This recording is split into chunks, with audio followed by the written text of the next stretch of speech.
Velkommen til min unboxing video af Nokia Lumia 520.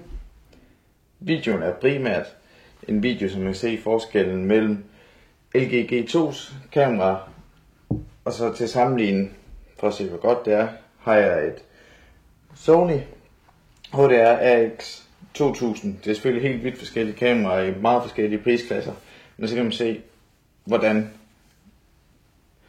LG G2's kamera egentlig klarer sig. LG's kamera er sat til Fuld HD optagelse med 30 fps per sekund. Der er ikke grund til at bruge 60 fps per sekund, da YouTube alligevel ikke understøtter det. Det her det er Nokia Lumia 520. Det er den første Windows Phone telefon, som jeg har haft i hænderne. Indtil videre har jeg ikke brugt mig så meget om Windows Phone styrsystemet, men der er mange, der har sagt, at jeg skal prøve det først. Så nu har jeg lånt et familiemedlems mobil nummer 2, for at se, hvordan det egentlig fungerer. Så jeg får lov til at unpack den. Det er måske lettere sagt end gjort.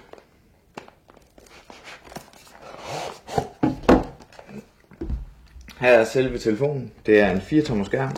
Den har kun 800x480 pixel.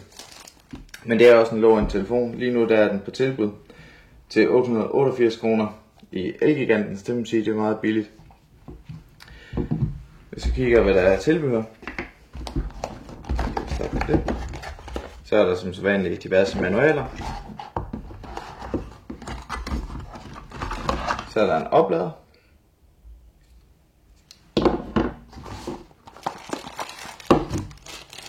Der er micro USB stik. Og et par høretelefoner. Og sidst men ikke mindst batteriet. Det er et 1400 mAh batteri, men den skal efter sigende have rigtig god batteri til alligevel, Nokia Lumia 520. Processoren i Lumiaen, det er en Snapdragon S4 1 GHz dual-core processor. Der er kun 512 MB RAM, hvilket er meget lidt i forhold til de telefoner, jeg er vant til at bruge. G2'eren har som sagt 2 GB RAM.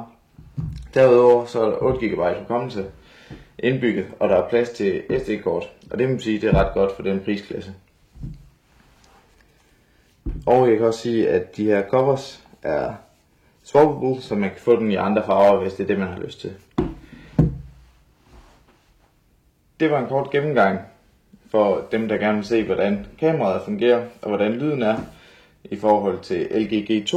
Og jeg kan sige, at mit Sony, der er en ekstern mikrofon, så lyden er selvfølgelig lidt forskellig. Det primære jeg vil vise er, hvordan kameraet fungerer, og så kan man se i unboxing-videoen, om den ligesom vil udendørs, om zoomen arbejder rigtig meget.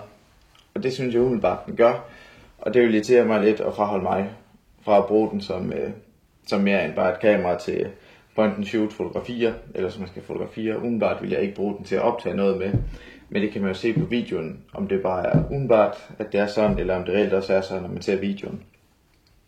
Hvis I vil se resten af unboxingen af Nokia Lumia 520, så er den selvfølgelig i min tråd herinde på YouTube, og ellers så kan I også gå ind på mathiasdk.blogspot.com eller tekstsiden.dk. Begge to virker. Det var det for nu.